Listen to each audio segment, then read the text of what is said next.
কি আছে ঈদের দিন গরুর মাংস আমার মতো ডিপ ফ্রিজে এমন ভাবে গিললে ঢাকায় রাখি, পরবর্তীতে ওই মাংস আর বেরই করতে পারি না। বের করতে হলে অনেক কষ্ট পোয়াইতে হয়। আসলে ঈদের ভিতরে আমাদের এত তাড়াহুড়া থাকে, আমরা মাংসগুলো তাড়াতাড়ি করে ফ্রিজে রেখে দেই, তো মাংসগুলো পরবর্তীতে এরকম জমট হয়ে যায়, মানে একদম বরফ ছেড়ে তারপর হয়েছে জমে যায়। আসলে একদিন যদি আমরা কষ্ট করে সবগুলো মাংস বের করে নেই তাহলে পরবর্তীতে আমাদের কষ্টই হবে না। এই কারণে আমি রাত্রে ফ্রিজটা বন্ধ করে রাখছি। বন্ধ করে রাখার পর ফ্রিজে এত বরফ জমে গেছে, মানে খোলা যাচ্ছে না। তারপর খুন্তি দিয়ে একটা চেষ্টা করতেছি, প্রায় এখন 2টা বেজে গেছে। কোনো কাজ ফেলে রেখে যদি গোসল করে ফেলি তাহলে কিন্তু পরবর্তীতে ভালোই লাগে না। তারপর যাই হোক, এদিক দিয়ে আমি মাংসটা অনেক কষ্টের পরে মাংস এক এক করে সবগুলো মাংস খুলে নিচ্ছি। উপরে আরো কিছু মাংস ছিল, এগুলো আমি অন্য সময় খুলে রাখছি, কারণ দেখা গেছে আমি প্রায় সময় ফ্রিজ বন্ধ করে 2 ঘন্টা 3 ঘন্টা পর পর 4 ঘন্টা পর পর এরকম ভাবে অনেক মাংস এভাবে খুলে খুলে রাখছিলাম।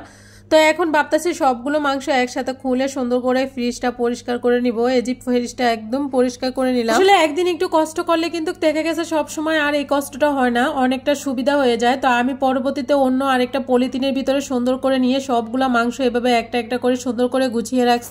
আমি সবগুলা পলিথিনের ভিতরে কিন্তু আমি গরু মাংসগুলা, মানে যে প্যাকেটগুলো আছে এক একটা প্যাকেট এভাবে দিয়ে দিয়ে তারপর রেখে দিছি। তাহলে দেখা গেছে যে কোনো ব্লাড বা কোনো কিছু থাকলে আর পড়বে না, আর জমবে না। ফ্রিজটা এখন একদম সুবিধা হবে। এখন যে কোনো সময় চাইলে কিন্তু আমি যে কোনো সময় কিন্তু মাংস বের করে রান্না করতে পারবো, মানে এখন আর মাংসটা লাগবে না। আমার কাছে খুবই ভালো লাগে এই জিনিসটা, আমি সব সময় করি। আঙ্গুর ফল নিয়ে আসছিল, তো আঙ্গুর ফলটা আমি সকালে কিছু করি না, এটা বের করে এখন আমি এটা পানির ভিতরে ডুবিয়ে রাখবো প্রায় 3-4 ঘন্টার জন্য। আসলে আমি বাজার থেকে যে কোনো ফল বা যেটাই আনে না কেন, মানে আমি সব সময় 3-4 ঘন্টা চেষ্টা করি এটাকে ডুবিয়ে রাখার জন্য। এটার ভিতরে যে এক্সট্রা কেমিক্যালটা আছে ওইটা কিন্তু তাহলে কিছুটা হলেও চলে যায়, পুরোপুরি যায় কিনা আমার জানা নেই, তো এই কারণে আমি সবসময় ওইটাই করি। তো এদিকে আমি মাসকলাই ডাল রান্না করছি, আর মাসকলাই ডালটা কিন্তু কিভাবে বাগার দিলে অনেক ভালো লাগে, আর মাছের মাথা দিয়ে আজকে মাসকলাই ডাল রান্না করছি। আমি যখনই মাসকলাই ডালটা রান্না করি তখন মাসকলাই ডালের ভিতরে কিন্তু 2টা তেজপাতা দিই। তেজপাতাটা মানে ভাগারের ভিতরে দিলে কিন্তু অনেক সুন্দর একটা গ্রান আসে। আপনারাও ট্রাই করবেন, তাহলে দেখবেন অনেকটা ভালো লাগে। গরু মাংস রান্না করবো, গরু মাংসটা আজকে হাতে মেখে রান্না করবো না, সব মশলা সুন্দর করে কষিয়ে রান্না করবো। আর আমার মতো কে কে এরকম আছেন যে রান্নার সময় চুলা একদম পরিষ্কার করে ক্লিন করতে হয়? আমি কিন্তু এটা করি প্রায় 3 থেকে 4 বার, মানে দৈনিক রান্না করার সময়। এদিকে আমি সব রকম মশলা দিয়ে সুন্দর করে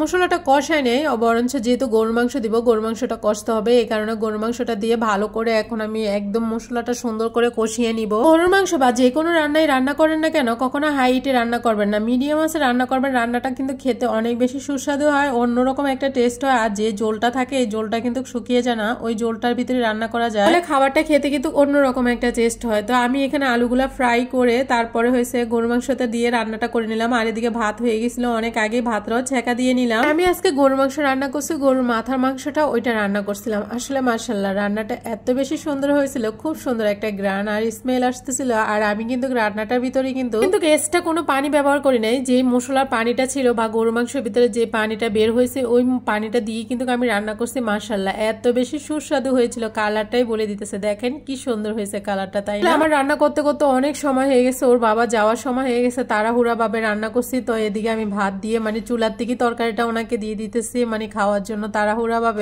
ডাল দিয়ে গরুর মাংস আজকে জমে যাবে, তাই না? আলহামদুলিল্লাহ খাবারটা অনেক সুস্বাদু, অনেক মজা হয়েছিল। আজকের মতো এই পর্যন্ত, কি সবাই ভালো থাকবেন, আল্লাহ হাফেজ।